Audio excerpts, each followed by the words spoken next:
Kama wewe ni mixer mzuri, unafanya kazi usiku na mchana, lakini bado unaishi kama beginner, leo nataka nikuvunje moyo kidogo. Sio kwa chuki, bali kwa ukweli. Kama mixi zako hazilipwi, tatizo sio wasanii. Tatizo mara nyingi ni wewe. Sehemu ya kwanza, ukweli mchungu. Makosa ya kwanza yanayokufanya usilipwe ni hili: unauza plugins, sio matokeo. Msanii hajali umekemia CLA2A au Arvox. Hajali vocal chain yako. Anajali kitu kimoja tu. Je, wimbo wake unasikika kama wa watu wakubwa?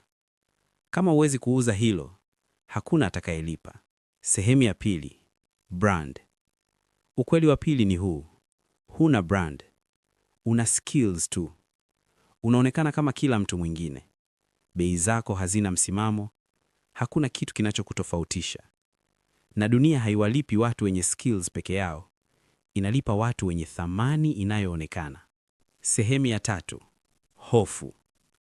Makosa la tatu linachoma zaidi. Unawaogopa clients. Unaogopa kusema bei. Unaogopa kupoteza kazi. Unaogopa kuonekana mkali. Lakini mixer anayeogopa kusema thamani yake tayari amejikata nguvu. Heshima huanza pale unapojiheshimu. Sehemu ya nne, mipaka.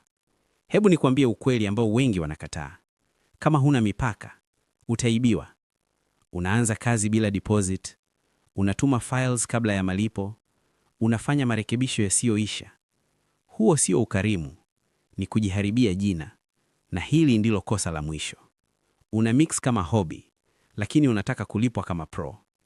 Hakuna mfumo, hakuna ratiba, hakuna sheria. Pro mixers hawategemei bahati, wanategemea mfumo. Nikwambie ukweli wa mwisho: skill bila thamani ni umaskini wa kisasa. Kama unataka kulipwa vizuri, anza kujiona kama professional. Sauti yako ina thamani, ujuzi wako una thamani, muda wako una thamani.